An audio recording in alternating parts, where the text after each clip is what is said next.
আসসালামু আলাইকুম ওয়া রাহমাতুল্লাহি ওয়া বারাকাতুহু। কেমন আছেন সবাই? আশা করি সবাই ভালো আছেন।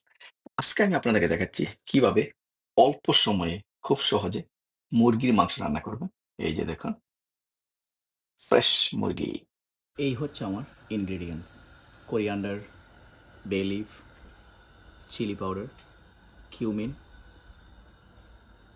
টিমারিক, সিনামন, তারপর এখানে আছে গোলমরিচ, লং, এলাচ, and finally chicken masala. Chicken masala, Shan chicken মাসালা এটা কিনতে পাওয়া যায় বাজারে। এখানে এখানে দেওয়া আছে কীভাবে ইউজ করবেন। তারপরে অবভিয়াসলি পেঁয়াজ, মরিচ। মরিচটা ডিপেন্ড করবে আপনি কতটুকু জাল করবেন, আর পেঁয়াজ যত বেশি দেবেন ততই মজা লাগবে। তারপরে আমি অলরেডি অ্যাড করেছি এখানে আদা রসুন বাটা। এটা আগে থেকেই আদা রসুন বাটা ছিল 2 টেবিল স্পুন। এই যে, তারপরে তেল দেবো এখানে পরিমাণ মতো। যত বেশি তেল দেবেন ততই মজা লাগবে, বাট বেশি তেল কিন্তু স্বাস্থ্যের জন্য ক্ষতিকর, সো পরিমাণ মতো দিতে হবে। আমি আপনাদেরকে পরিমাণগুলো বলবো কী কী দিয়েছি আমি এখানে এবং কতটুকু দিয়েছি। সো প্রথমেই 2টা পেঁয়াজ অবভিয়াসলি, তারপর 2টা কাঁচামরিচ।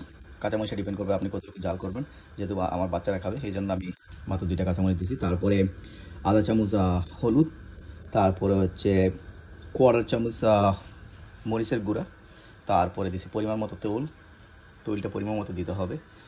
তারপরে আমি দিছি 3টা এলাচ, তারপর হচ্ছে 3টা লং, 4টা গোলমরিচ, তারপরে হচ্ছে 2টা দারচিনি, একটা তেজপাতা।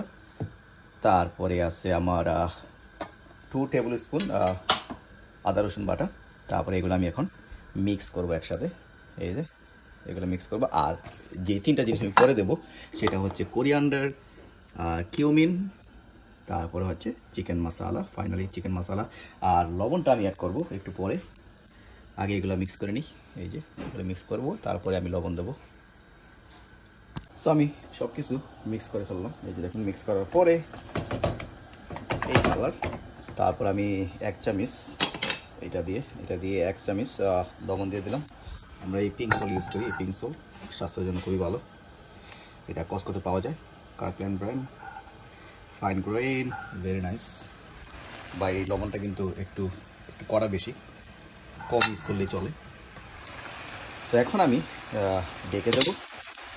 তারপরে একটু পরেই আমি অ্যাড করবো পানি। এটা দিয়ে পানি অ্যাড করে দিলাম 1 কাপ। দেখুন, পানি অ্যাড করার পর এখন আমি আরেকটু নাড়বো ভালো করে। তারপর লবণ দেখবো। লবণটা দেখার পর আমার আরও অ্যাড করতে হবে, যেহেতু আমি পানি অ্যাড করেছি। এই হচ্ছে আমার সব কিছু দেওয়া কিন্তু শেষ। জিরার গুঁড়া, তারপর হচ্ছে ধনিয়ার গুঁড়া এবং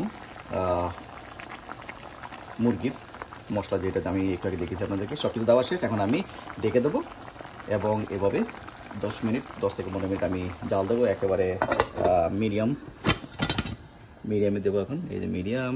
তো একইভাবে চলতে থাকবে 10 থেকে 15 মিনিট। তারপর ফাইনালি যখন মাংস হয়ে যাবে তখন আমি আলুগুলো দিয়ে দেবো। এই আলুগুলো এভাবে খুব সহজে অল্প সময়ে 25 থেকে 30 মিনিটের মধ্যে আপনারা মুরগি মাংস রান্না করতে পারবেন। সো ভিডিওটা বেশি বেশি করে শেয়ার করে দিবেন। ভালো থাকবেন। আল্লাহ হাফিজ। আসসালামু আলাইকুম ওয়া রাহমাতুল্লাহি ওয়া বারাকাতুহু।